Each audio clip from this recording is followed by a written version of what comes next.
आम्ही ह्या वचनामध्ये पाहतो की त्या तारवामध्ये प्रभू येशू ख्रिस्त आणि त्याचे शिष्य आहेत आणि ते तारू त्यामध्ये ते लाटांनी झाकू लागले आहे असे म्हटलेले आहे आणि प्रभू येशू ख्रिस्ताविषयी म्हटलेला आहे तो तर झोपत होता.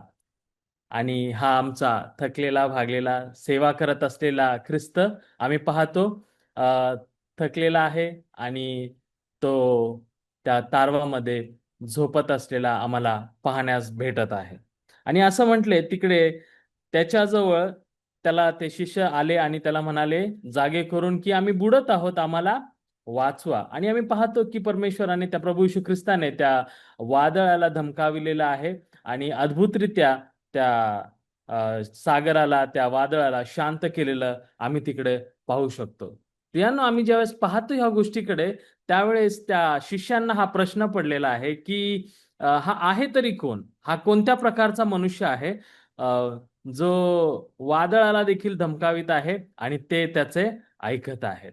त्यांना अ, त्यांनी कदाचित अनेक चमत्कार पाहिले असतील, रोग्यांना बरं करताना पाहिलं असणारे आणि बरेच चमत्कार पाहून सुद्धा त्यांना हा प्रश्न पडत आहे. ते एकमेकांमध्ये बोलत आहेत की हा आहे तरी कोण, हा कोण आहे बरं. आम्हाला ठाऊक आहे, आम्हाला पवित्र शास्त्र शिकवतं की हा देवाचा एकुलता एक पुत्र आहे, हा परमेश्वराने पाठवलेला शब्द आहे ज्याच्या नियंत्रणामध्ये सर्व सृष्टी आहे, सर्व मानवजात आहे.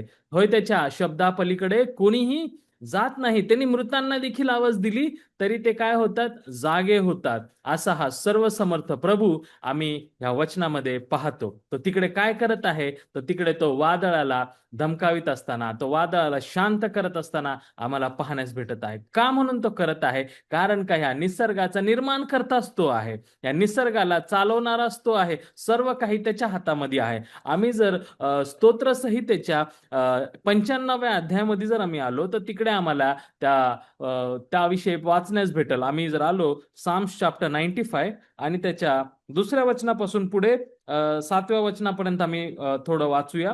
साम्स चॅप्टर 95 स्तोत्रसंहिता याचा 95वा अध्याय आणि त्याच्या दुसऱ्या वचनापासून पुढे वाचत आहे. उपकार स्मरण करीत आपण त्याच्या पुढे जाऊ, स्तोत्रे गात त्याचा जय जयकार करू. कारण परमेश्वर थोर देव आहे, सर्व देवाहून तो थोर राजा आहे. त्याच्या हाती पृथ्वीची खोल स्थळे आहेत, पर्वतांची उंच शिखरे ही त्याचीच आहेत. समुद्र त्याचा आहे, त्यानेच तो उत्पन्न केल्या. कोरडी भूमी ही त्याच्याच हाताने घडविली गेली. या हो परमेश्वर जो आपला उत्पन्न करतात त्याच्या पुढे आपण गुडघे टेकू, त्याची उपासना करू, त्याला नमन करू. कारण तो आपला देव आणि आपण त्याच्या कुरणातली प्रजा, त्याच्या हातचा कळप आहोत. आज तुम्ही त्याची वाणी ऐकाल तर किती बरे होईल. इकडे दोन गोष्टी आम्हाला पाहण्यास भेटत आहे. आम्ही एक पाहिली की आम्हाला काय करायला, काय काय सांगितलेलं आहे की तो परमेश्वर कोण आहे, त्याची ओळख सांगितलेली आहे. तसं त्याच्याविषयी म्हटलेलं आहे की त्याच्या हाती पृथ्वीची खोल स्थळे आहेत.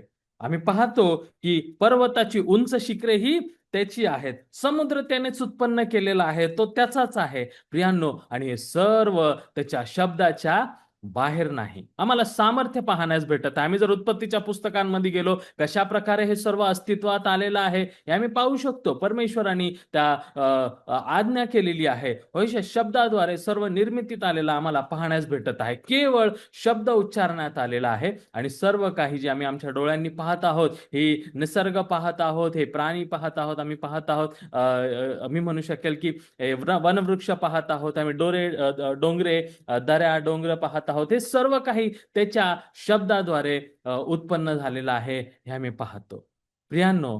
आणि पुढे त्या वचनामध्ये स्तोत्रकर्ता म्हणत आहे, आपण जर त्याची वाणी ऐकाल तर किती बरे होईल, तर किती बरे होईल. आम्हाला इकडे सांगितलेलं आहे की जो या सृष्टीचा निर्माण करता आहे त्याची जर आम्ही वाणी ऐकली तर किती बरे होईल, तर किती बरे होईल. पुढे 8व्या वचनामध्ये वाचतो, मरिबा येथल्याप्रमाणे रानात मस्सा येथील प्रकारच्या दिवशी, मस्सा येथील प्रकरणाच्या दिवशी केल्याप्रमाणे तुम्ही आपले मन कठीण करू नका. तिकडे काय झालेलं आहे आम्ही पाहतो. तिकडे परमेश्वराची परीक्षा पाहण्यात आलेली आहे. तिकडे परमेश्वराला त्यांनी हट्ट केलेला आहे. तर परमेश्वराची परीक्षा पाहिलेली आम्ही पाहतो आणि तिथे त्या लोकांनी त्यांचं मन कठीण केलेलं आहे. प्रियांनो, परमेश्वरांनी त्यांचा पुरवठा केलाच हे नक्कीच, परंतु ते कशा प्रकारे अविश्वास दाखवत आहेत आम्ही इथं पाहतो. आम्ही जर त्या गोष्टीची आठवण केली तर आम्ही काय पाहतो, त्यांनी सर्व परमेश्वराचं सामर्थ्य पाहिलेलं आहे. कशा प्रकारे परमेश्वराने त्यांना इस्रायलातून बाहेर काढलेलं आहे. तरी देखील त्यांना तहान लागल्यावरती, तरी देखील त्यांना कोणती गोष्टीची गरज भागल्यावरती ते काय करत असे, ते मोशेकडे काय करे, मन कठीण करून ते येत असताना आम्हाला पाहण्यास भेटेल. तो स्तोत्रकर्ता म्हणतो, तुम्ही जर ह्यांचे ऐकले तर किती बरे होईल, किती बरे होईल. प्रियांनो, आम्ही ज्यावेळेस बनवलो होतो, आमची जेव्हा निर्मिती झाली होती, त्यावेळेस आम्ही काय पाहतो, आम्ही कसे होतो, आम्ही देवासमान होतो. देवाने आपल्या प्रतिरूपाचं मनुष्याला बनवलं होतं. आणि प्रियांनो, आम्ही पाहतो की देवाच्या विरुद्ध आम्ही जे वागलो, त्यामुळे आम्ही काय झालो, आम्ही पापमय झालो. आम्ही त्याची आज्ञाभंग केल्यामुळे देवापासून दूर गेलेले असे झालो. देवाच्या सहवासापासून आम्ही दूर गेलो. देवाने त्या एदेन बागेतून त्या मनुष्याला जेव्हा काढलं, त्याचं हृदय कसं झालेलं आहे, त्याचं हृदय पाषाणमय झालेलं आहे.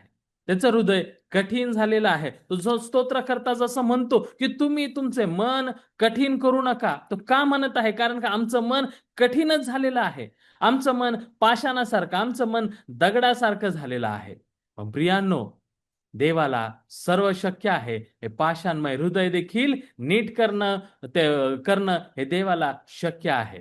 प्रियांनो, आम्ही जर यहेजकेलाच्या पुस्तकामध्ये आलो आणि तिकडे 36व्या अध्यायामध्ये जर आम्ही आलो, तर तिकडे आम्हाला काय पाहण्यास भेटत आहे? यहेजकेलाचं पुस्तक आणि याचा 36वा अध्याय आणि त्याचं 26व्या वचनामध्ये येतो. आमच्या परिचयाचं असं वचन आहे हे, एझेकिएल 36:26, मी तुम्हास नवे हृदय देईन, तुमच्या ठाई नवा आत्मा घालीन, तुमच्या देहातून पाषाणमय हृदय काढून टाकीन व तुम्हास मांसमय हृदय देईन.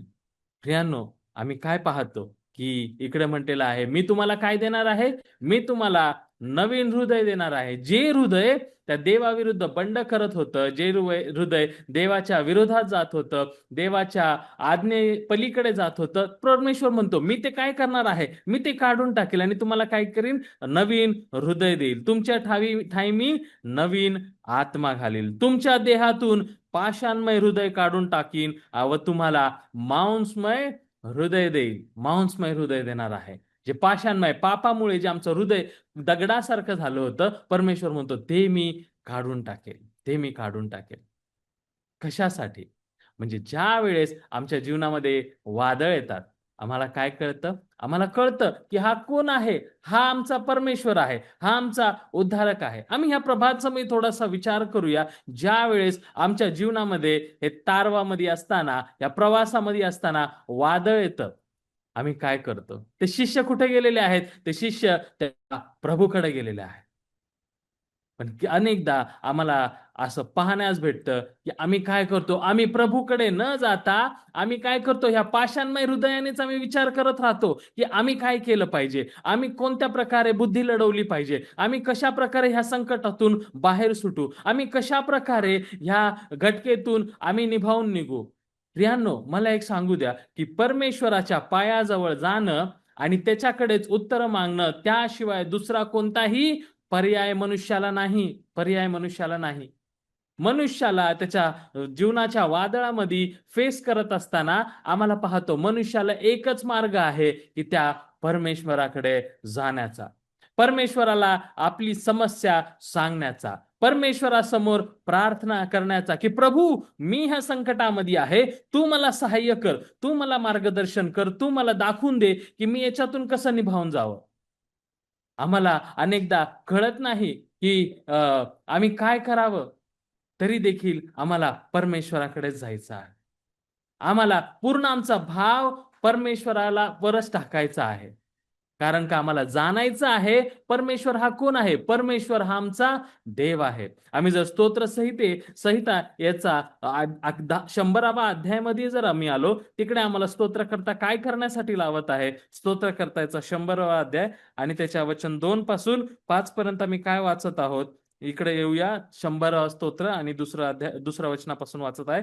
हर्षाने परमेश्वराची सेवा करा, गीत गात त्याच्या पुढे या. परमेश्वर हाच देव आहे हे जाणा, त्यानेच आम्हाला उत्पन्न केले. आम्हाला काय जाणायचं आहे की परमेश्वर कोण आहे. परमेश्वर आमचा देव आहे आणि त्यानेच काय केलेलं आहे, आम्हाला उत्पन्न केलेलं आहे. आम्ही त्याच्या हाताने बनवलेले गेलेलो आहोत. आमच्या शरीरामध्ये काही बिघाड झालेला असो, कोणता आजार असो, आम्हाला कसली गरज आहे, आम्हाला त्या परमेश्वराकडे जायची गरज आहे. जो आमचा उत्पन्न करता आहे त्याला ठाऊक आहे आमचा बिघाड कसा दुरुस्त करायचा आहे. प्रियांनो, या गोष्टीकडे आम्हाला लक्ष केंद्रित करणं खूप गरजेचं आहे.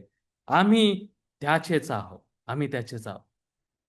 जर परमेश्वराचे आम्ही आहोत, तो तर पुरवठा करणार आहे. आम्ही त्या 95व्या स्तोत्रात देखील पाहिलं. तो तर अद्भुते करणार आहे. ज्याच्या शब्दाने समुद्र बनवण्यात येत आहे, ज्याच्या शब्दाने त्या पर्वताची उंच शिखरे बनवण्यात येत आहेत, पृथ्वीची खोल स्थळे बनविण्यात येत आहे. तो ह्या मातीमोल मनुष्याची काळजी नाही घेणार का? होय, आम्ही त्या जिवंत देवाची लेकरं आहोत, ज्यांनी या सृष्टीला बनवलेलं आहे आणि त्याची आम्ही कोण आहोत.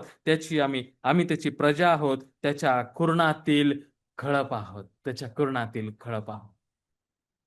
किती चांगली गोष्ट आहे की त्यांनी आज आम्हाला आपल्या कुरणातले कळप म्हणून त्यांनी हाक मारलेली आहे.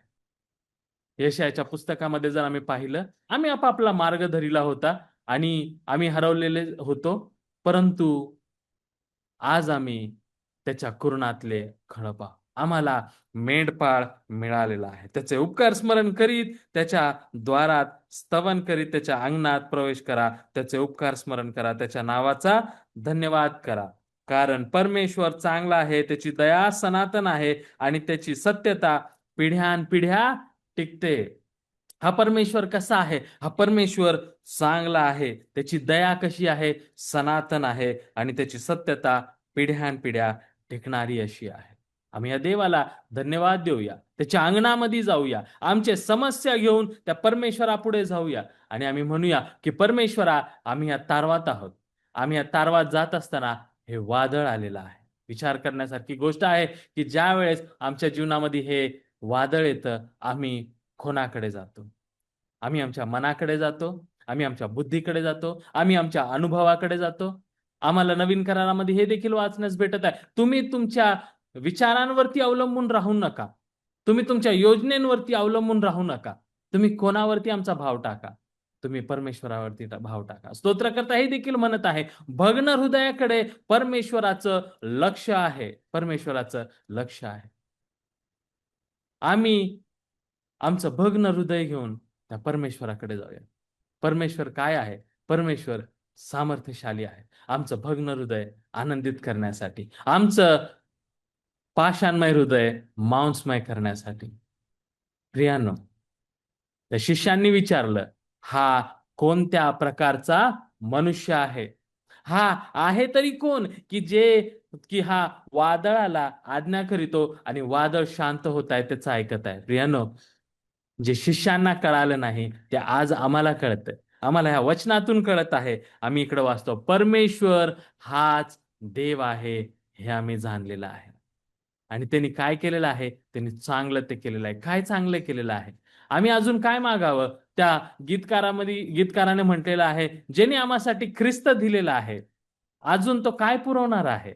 होय, त्यांनी आपला एकुलता एक पुत्र प्रभू येशू ख्रिस्त आम्हासाठी देऊन टाकलेला आहे. आम्ही अजून कोणत्या गोष्टीची काळजी करावी? प्रभू येशू ख्रिस्ताच्या ठायी आम्हाला सर्व गोष्टी प्राप्त होतात. त्या आरोग्य म्हणा, त्या आमच्या वादळापासून सुटका म्हणा, त्या आमच्या सर्व अडीअडचणीपासून मुक्ती म्हणा, आम्हाला त्याच्या पंखछायेमध्ये बसण्याची जी संधी मिळालेली आहे किंवा आम्हाला जो अनुग्रह मिळालेला आहे, जो प्रिव्हिलेज मिळालेला आहे, तो कशामुळून आलेला आहे? तो ख्रिस्तामुळून झालेला आहे. ज्याने आम्हासाठी ख्रिस्त दिलेला आहे, तो अजून काय पुरवणार आहे? तो सर्व गोष्टी त्यांनी ख्रिस्तामध्ये आम्हाला देऊन टाकलेला आहे. आम्ही त्याच्या थोर नावाला धन्यवाद देऊया. थोर नावाला धन्यवाद देऊया.